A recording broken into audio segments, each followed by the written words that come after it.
Wow, that's weird. Thank you so much for everyone taking the time this evening to come and talk about something so big and, yeah, huge as universal basic income. We're really excited to share what we have with you. So we're here to talk about universal basic income and has its time come, and how transformative would it be for society, the ecological crisis, and farmers and food producers if everyone were to receive an unconditional monthly payment. But who are we and what position are we coming from? I'll let Cleo introduce herself. Yes, I think, indeed, I run a project called Basic Income Conversation at the Autonomy Institute. The Autonomy Institute is a research organisation that focuses on work, welfare and climate. Our other work that you might have heard about is the 4-day week pilot. The world's largest 4-day week pilot was run in collaboration with various other partners, but by us. So we like big ideas, and we like making big ideas accessible and producing evidence that shows that they would work in reality and that we should be aiming for more and for making those kind of big, good ideas reality.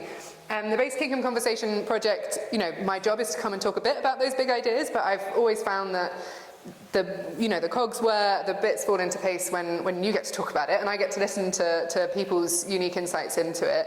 It is a universal policy, so it would affect everyone, so everyone's understanding about how it would affect them and sharing that and listening to each other about that is really exciting. So thank you for being here, and I'm sorry that I'm going to make you talk to each other, but I promise it will be good fun. And I'm Jo. As Ben said, I used to work in television, and sort of in 2020 I decided that I didn't want to spend all my time encouraging children to sit in front of the TV. I actually just wanted to get out on the land and start producing food. So I quit that job and I moved up to the Lake District, where I trained in sort of agroecological horticulture through a farm start training programme.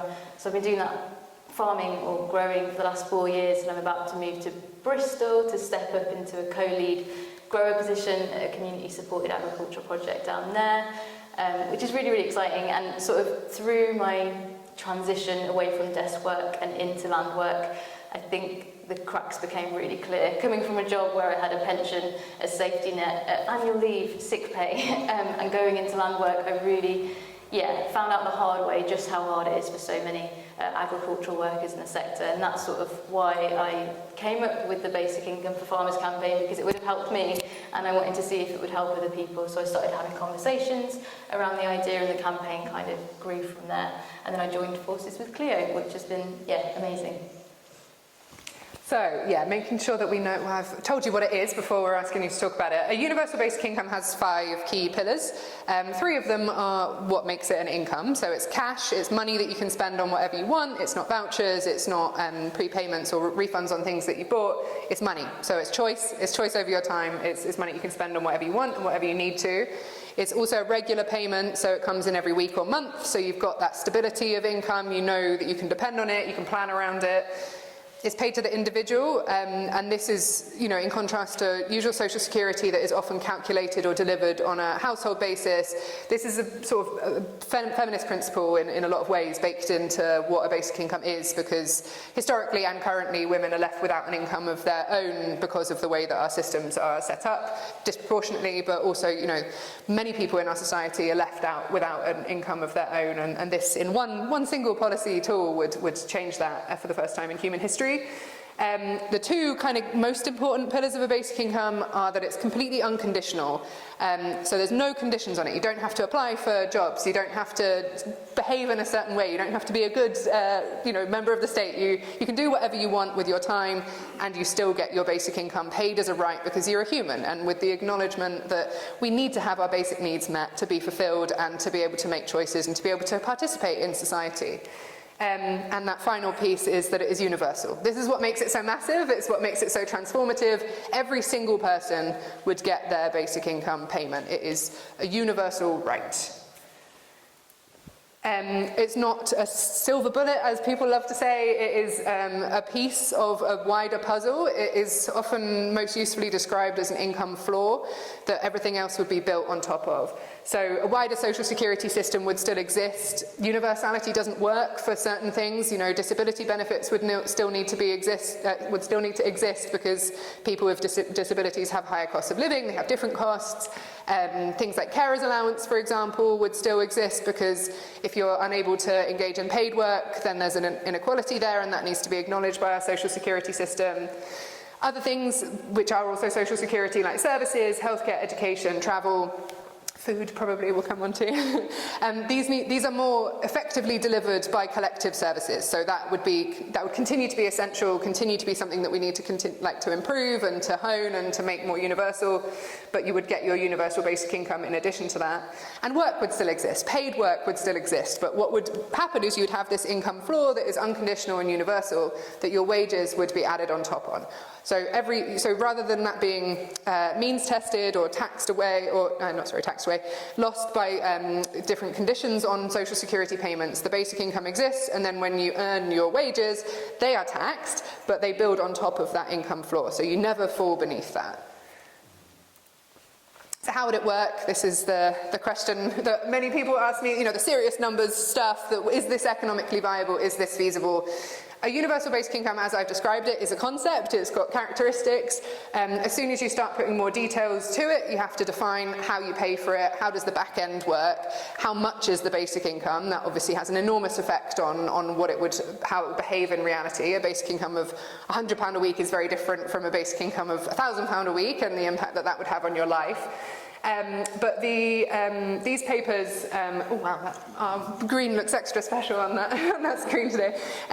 But these papers show two different models of a low-level basic income that the authors of the report call a starter scheme. So this is a universal basic income payment of £75 a week that doesn't require massive increases in public spending, and in fact don't require increases in public spending at all. They require a bit of reorganising, abolishing the personal tax allowance, changing income tax a bit, and making some changes to the existing social security system.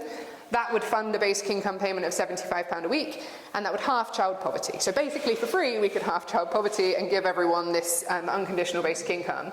A high-level basic income would require larger investment, more redistribution, things like wealth taxes, things like land taxes, stuff that has functionality and utility on that end too, but make sure that that redistribution actually goes into the pockets of everybody, that it's actually being redistributed universally, not just to a small few. Yeah, and that leads us on to sort of why we think it would be great for farmers. So we are a working group of about 15 now, mainly growers, some farmers, some food activists, and we have been working the last 18 months together, having conversations in communities and online through workshops, and one of our key outputs so far is this paper, which was launched in April earlier this year with the immense support of the Autonomy Institute, who helped with mentorship and co-publishing. And it really lays out a case for why we think a basic income for farmers would not only transform the food system, but the entire society as a whole. And it outlines, we have a lot of questions. We're just a group of farmers. We're not researchers, we're not academics. We don't have any ulterior motives other than to try and make life a little bit better for the people who feed us. So we're having conversations to try and get to the right answers with policy. The report went out, it got a lot of media attention, which again was testament to all the work that Autonomy did, and we're still seeing the ripples of that now, which is brilliant.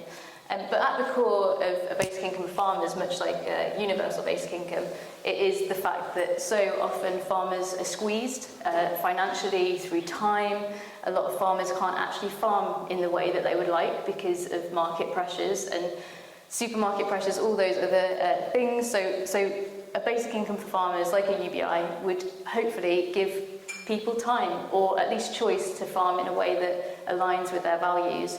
And in my theory, in my ideal world, we see a lot more people moving into farming, especially agroecological farming, because so many people would like to do that, but the financial barriers are just too great. And why would you want to make no money when you could make a lot of money doing a lot less? So until we start to rebalance those sort of power dynamics, I think there's going to be so many barriers, and our ideal is to remove those barriers and let people do the work they want to do whilst living a life of dignity. Do Just on the work piece, I think vocational work like nursing or even charity work is often work that people sort of excuse poor salaries or poor working conditions because it's nice. But sometimes it's essential work, and often it is essential work that society suffers without. So without guaranteeing, people will do the work anyway, I suppose is the point. So having something like a universal basic income means that people can do the work without their own needs being unmet or suffering as a result of doing work that we all benefit from. Totally, and the underlying drivers that I see and sort of what we've made a case for is that farming is a public service without the financial or social recognition as such. A study came out from DEFRA in 2022 that looked at the annual income of farming families, and they found that the average annual income of a whole farming family, so often a couple, was £17,800 a year. So that's below £9,000 per individual. And the Joseph Rowntree Foundation set the minimum income standard threshold, which is the lowest amount of money you should earn in a year to live a life of dignity in the UK, as £29,500 in 2023. So you can see there is a huge gap. There's like over £20,000 gap per individual often, and that's a DEFRA statistic. The problems are clear that we have with farming income. And not only is that the problem, there's market pressures and dynamics, the power that supermarkets hold. There's no bargaining power. Farmers can't turn down these contracts because they don't have any savings or any financial security to fall back on to say, no, I don't want to accept that low price for cabbages or whatever it might be. And again, we're all probably very aware, but with the climate crisis, we are going to see more volatile weather, crop losses. We need something urgently to act as a buffer to keep our farmers feeding people and doing what they can in the best way they can. The climate crisis only adds urgency, and as we come out of Brexit and we have the new subsidies like the Environmental Land Management Scheme, although it's very, I think they have the right aspirations in rewarding people for sustainable actions, but it's just not going to mend the gaps in finance for farmers. The projections are that even the large-scale farmers who historically receive a lot of money will be struggling as well in the future. So all of these underlying drivers appear as symptoms. So we do see a low yield of new workers. The average age of farmers in the UK is 59, so it's clear we're not really getting the fresh energy and blood into the farming industry. Mental health is a huge crisis in the farming industry. Lots of people probably already aware of it, but farmers are 1.7 times more likely to die by suicide, and 95% of young farmers surveyed this year in February said that mental health and specifically suicide was the biggest hidden danger in the industry. So we really need to do something to support our farmers. And as we all know, cheap food doesn't serve us. Even though we have the lowest food prices, the UK still has the highest food security in Europe. Sorry, these are all very depressing stats. Again, what could we lose? Like, a big driver for this campaign is that we don't want to lose small farms. We don't want to lose the ability to grow food that we see as appropriate to our land and our people. And if we lose farms, then we lose all of the culture that comes with farmers and farming, and the wisdom and the knowledge. And it's really important that we protect sort of food sovereignty and boost. We always hear politicians talking about boosting public procurement, but we don't really see a huge amount of support in actually supporting the farmer directly to help that happen. And Cleo's going to talk a little bit about some evidence. Yes, indeed. So, I mean, obviously the question when you talk about a big idea like universal basic income is, where does it exist? And the answer to that is not very many places. Most of the evidence comes from pilots or short-term programs of cash transfers, a pilot being, well, I'll talk a bit more about that in a sec. The only place in the world with a true basic income is Alaska in the USA. So perhaps surprising, a red state has such a sort of progressive-looking policy. It is a dividend of annual, unfortunately, profits made from oil revenue. But it's written into their constitution that those profits are distributed as a dividend to every permanent resident of Alaska. So some innovative funding model there, one that we would want to aspire to exactly replicating, but something that, sort of community assets, but I suppose a slice of the profits made from the commons is being an exciting model of funding basic income. What is a pilot? So I would sort of say that it has like these kind of features. The first one being it's very carefully designed to replicate the actual policy as it would work in its full reality, but on a much smaller scale. It's also temporary. A pilot is like a predetermined amount of time, so you know when it's going to end, and you can build the evaluation of that pilot. You know that you're going to collect data over the period. You can have a real sense of what kind of data would be of high quality over the time-limited period that you're going to run it for. And a pilot often has, or usually has, an experimental group, or definitely has an experimental group, which is the group of people who receive the intervention, and in the context of a basic income pilot, that is money, and a control group who don't get that. So obviously it would be this specific type of payment. We wouldn't stop people having any kind of income from their job, etc., but it's to compare the difference in what it's like to get the payment, what it's like to not get the payment, and to compare if there are similarities that appear in both, that they're kind of not relevant to the intervention. So designing a good pilot, the key features of the full policy are really key, and with a basic income pilot, the bits that are really difficult to replicate in a pilot are the universality, because you're picking a specific group of people to do it with, and also, the fact that a real universal basic income would last for your entire life. It's something that you would know you had cradle to grave, and that you could depend on throughout your life. So there are short-term impacts that you can assess during a pilot that you can't, but long-term impacts that you just won't see without having it for generations and assessing that. So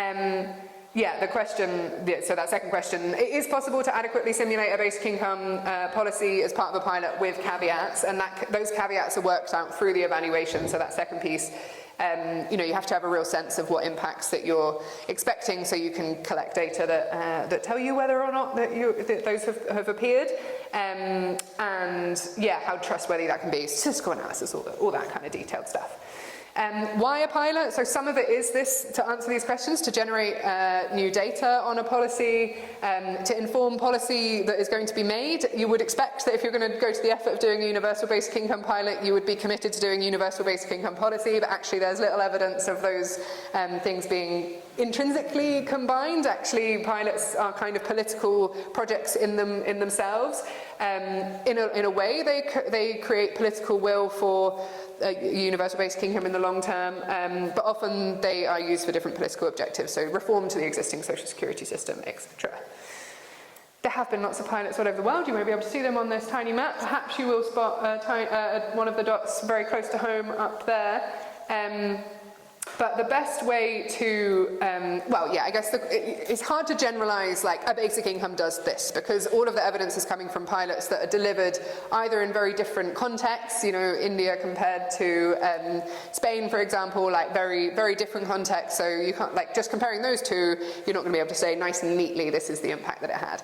Also, it's an incredibly complex pathway of impact, because it's such a large policy, but also because it's quite similar to other things that happen, like wages. However, if you cross-compare stuff that happens in pilots of different types, the two things that come out most strongly, and this is from a Lancet review of the scoping of the impacts of basic income and similar interventions, two things that come out most strongly is improvements in health and well-being. So this doesn't happen in every single pilot, but in lots of them it is quite a marked effect. People's health is improved, and they report their well-being improving. I'm not sure that is surprising. We know that poverty is very bad for our health, it's very bad for our well-being, so turning that on its head, or a basic income that alleviates poverty, is likely to do the same. This pathway is through reducing stress, through reducing financial insecurity. The second one, I've used a fancy phrase here, labour market participation, but do people just quit their jobs and sit on their sofa drinking cheap cans of lager? That is the most conclusive piece of evidence from comparing pilots across the world. It doesn't seem to be the case. I think a gut reaction that often you're faced with, and I'm certainly told with a lot of confidence a lot of the time that is what people would do. That's not what the evidence shows. The two groups that do that are, not the lager bit, that do the slightly less work, are young people who stay in education longer, and parents of young children who spend time raising their young children. So those both have positive outcomes for society as well. It would just be me that would be sitting around on my sofa. So targeted basic incomes, like the one we're talking about with the basic income for farmers, have a lot of precedent as well, as much as universality is the key feature of a basic income, and we won't stop until we have a universal basic income for all. Targeted policies have a lot of utility, and I'm sure, hopefully, as you're sitting there, you can see the utility of a targeted basic income for farmers policy based on your own lived experience. 3 targeted pilots that I wanted to mention, and I'll talk about the Welsh one in more detail, are the Welsh Basic Income Pilot for care leavers, which is happening currently, right here, right now. The only pilot in UK history of a basic income is currently happening, and it's happening in Wales. The Finnish Basic Income Pilot is possibly one that you've heard of. I'd say it's probably the most high-profile basic income pilot that's happened. It was also a targeted pilot, so as much as it's often used to discount universal basic income, it wasn't a universal basic income. It was a targeted cash benefit, unconditional cash benefit for long-term unemployed people. And it was part of like a culture and sort of a practice in Finland of experimenting to inform changes to policy. The final one that I wanted to mention is also ongoing, and in Ireland, I mentioned it to you earlier, is a basic income pilot for artists. So this was part of the COVID response that people... did you have a question? Sorry, what's a care leaver? Yes, care I'll come on to that. Yes, well, we can do that now. Do you want to next time? Yep. So, the Welsh Basic Income Pilot for care leavers is a target pilot for care leavers, and a care leaver is a statutory definition of a young person who has experienced the care system. So they have been placed in the care of the state at some point during their childhood. It has a sort of quite technical definition of how many weeks you have to have been in care and at what point in your childhood to make them eligible for this pilot. But yeah, it's a young person who has experience of being in care of the state. At the moment we don't know what the implications are for permanent policy of the Welsh Basic Income Pilot, and the final results are to be published in 2027, so we have a bit of time to find that out. So is that Wales-wide? Yes, it is Wales-wide, yes. Well, in fact, if you go to the next slide, the way that the people were sort of invited to participate in the pilot was based on when they were born, which is a bit of a lottery, really, isn't it? Which is kind of a shame, but it is a very large-scale pilot. It started in July 2022, and everyone that turned 18 from July 2022 to June 2023 was invited to participate if they met this kind of criteria of being a care leaver. So that's 635 young people participating in this pilot over the course of those over 3 years, because there's a staggered entry point. Some people have had 24 months of payment, so that each person participating got 24 payments monthly for 2 years. Some of them got them fortnightly, and it was £1,600 a month, so a significant income, one that was benchmarked against a full-time living wage job. Part of the reason that number is so high is because there was no collaboration from central government with the Welsh Government on delivering this pilot. So that money is taxed, so it makes them ineligible for certain social security payments, including universal credit, and they have to pay tax on it. So they've made it a very high payment to make sure that no one is worse off as a result of participating in the pilot, because that is very, very poor scientific practice to make young people worse off as a result of volunteering to participate in your experiment. As I say, the full evaluation is due in 2027, and there is an exciting interim report due in February next year, so I'm happy to come back and talk you through that, or I can, if you add yourself to our mailing list, I can send our briefing on that when it comes. The first report was published in February, but it was very much, this is who's participating, here's some demographics data, here's what the people who support young people think about the pilot, which is interesting, but the juicy stuff is yet to come, basically. The exciting part, though, is that this pilot proves that it is possible to do a basic income in this country. And that is really a big, significant political piece of context, because, from Scotland, they did a 5-year study on the feasibility of delivering a pilot and concluded that it wasn't feasible. And then about a year later, the Welsh Government announced that they were going to do a pilot, and then it started a year later. So big win there, massive political commitment, and something that we can do a lot around in terms of campaigning over the next few years to push for a universal basic income, and indeed A basic income for farmers. Woo! So in our dream vision, we would be running a pilot with farmers from all different practices and scale and size, and whether it's farm workers, migrant labour, whatever it might be, we want to try and pilot and see what a direct cash payment to these people, for as long as we possibly can get it, would do. And we'd be looking at metrics like Improved health and well-being. How does receiving this payment actually boost the well-being of our food producers? Does it get new entrants in? Are more people interested in joining the workforce because of something like a basic income for farmers? Does it actually increase local food supplies, or does it act as a buffer to support the farmer so they can start farming in a way that aligns with their values? Does it make farming a viable livelihood? How does it improve the financial well-being of the individual? And we want to make a case that we think this is a really important policy in the Just Transition Toolkit. If we're asking farmers to do a lot of changes to meet certain targets, then they need to be compensated and supported to do so. Yes. Yeah, and because agriculture has devolved policy, we have 4 different political targets that we can convince of these things. We could do them on smaller scales, or, and we were in a room a couple of weeks ago where we were told that a basic income for farmers is not radical, which is music to my ears as someone who's spent the last half a decade going into rooms and being laughed out of them because I'm talking about a universal basic income. There's real possibility here of genuine policy, and I mean, as much as a pilot of the type that I've described would be wonderful, to me I think we could aim higher and aim for a policy pilot which is a national, universal national basic income for farmers that is evaluated over time, which is also something that has precedent, but not so much in the basic income space.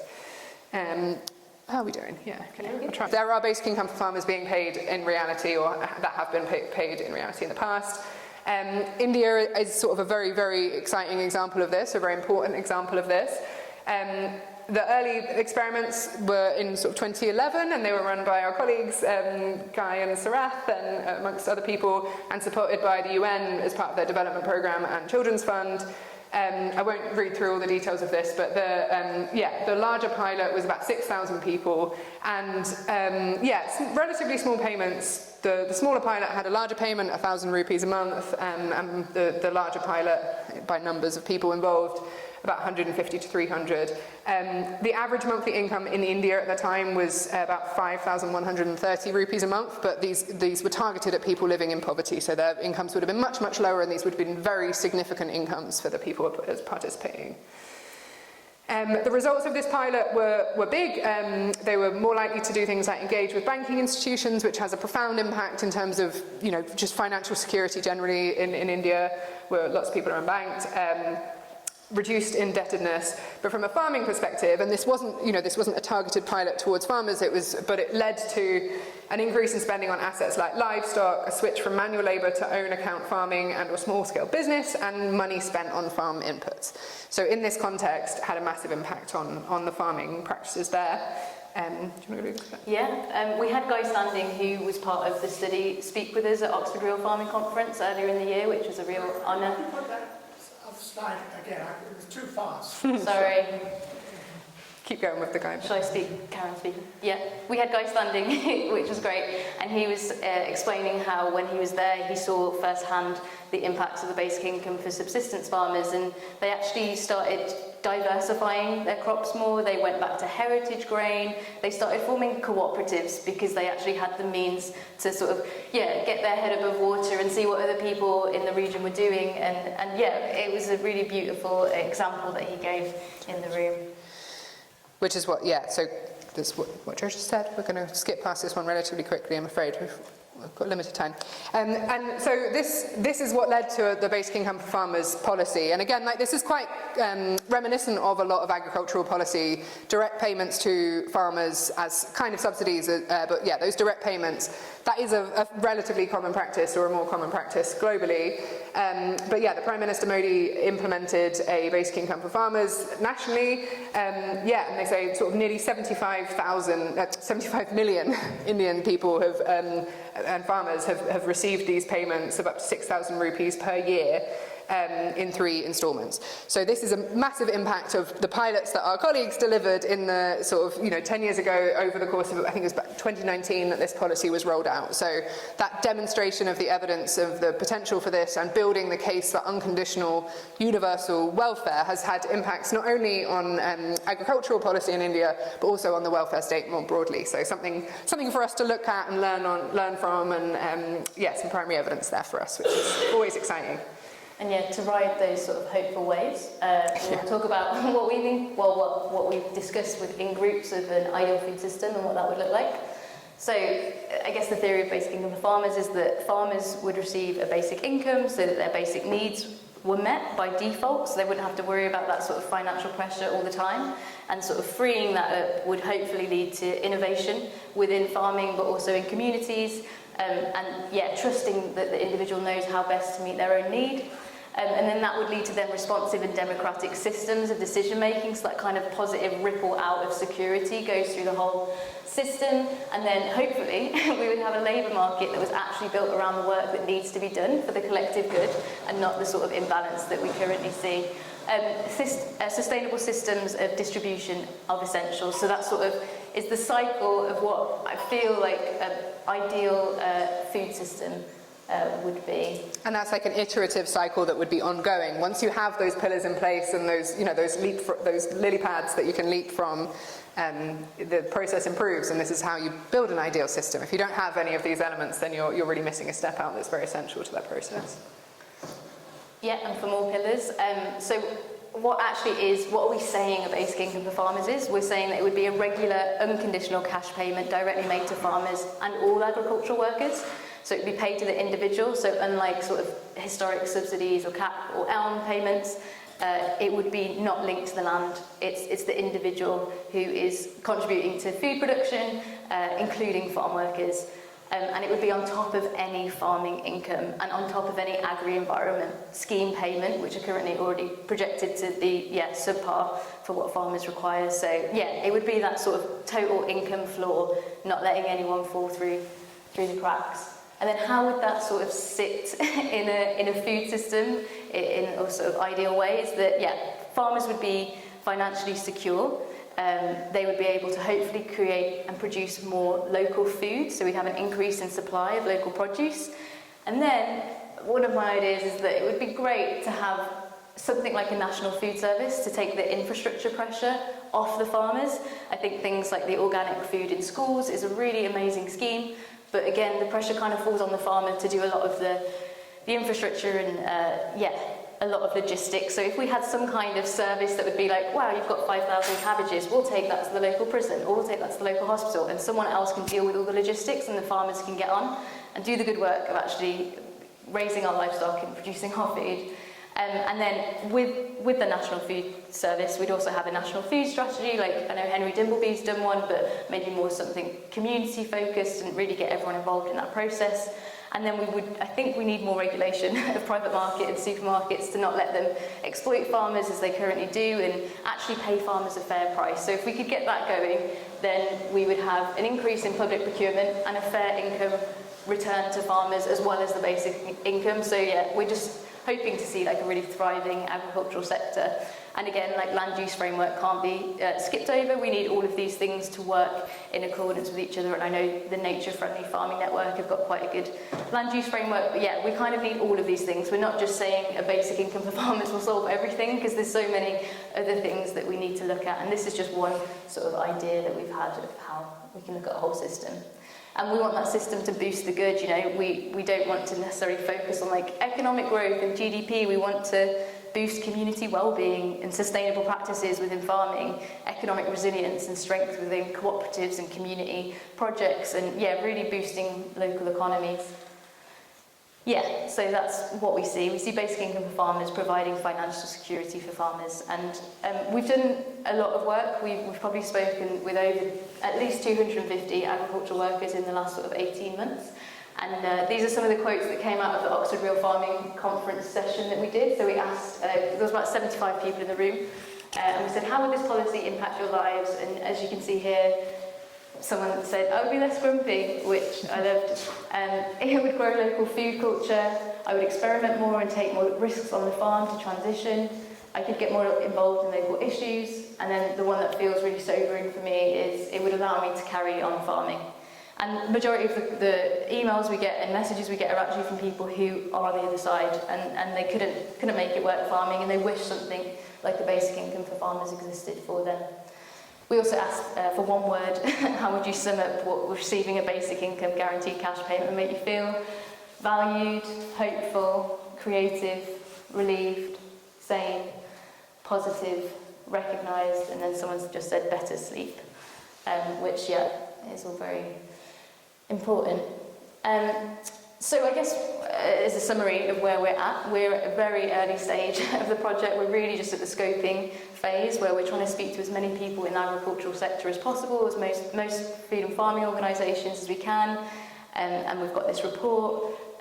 We've now got some funding, which is great. So for 6 months I am going to be employed on a 1-day-a-week basis, because the last 2 years I've been working for free whilst farming on this, and now I'll be working 1 day with autonomy a week to try and get some funding to do a proper sort of feasibility study, a long-form consultation process with as many agricultural workers as possible to feed into the policy and make it really robust and strong and actually meeting people's needs. And then, yeah, we would love to do a pilot, and we still have lots of questions, but in the long term we really want to get to a thriving agricultural sector.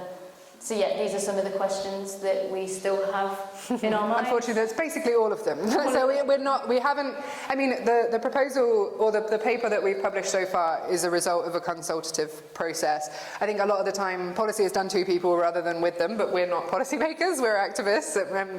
Jo's a grower and farmer. Like, this is something that we want everyone, or as many people as possible, to be at least consulted, if not like actively involved in sense checking the ideas that are put here, and to tell us when it's wrong. Like, I'm very resistant from my seat as like someone that's into the basic income world to just randomly come up with a basic income for farmers in a room on my own, and then to find that it's completely wrong, or if it did get picked up as in the worst case scenario, that it did a really bad job and it made things either worse for farmers or massive environmental damage. But the paper outlines these 6 areas that are really, the key questions that we're going to interrogate in this consultation process with people around eligibility, which is super complex. Like, it's, we have to list, as we have on the front of the report, like farmers, farm workers, food producers, but there's also, so many associated and sort of like intersecting trades and practices that are totally essential. And, I mean, this is where we end up being like, oh, let's just make it universal to begin with. But you know what I mean? Like, that eligibility piece and what is acceptable in terms of who would be eligible for this is really key.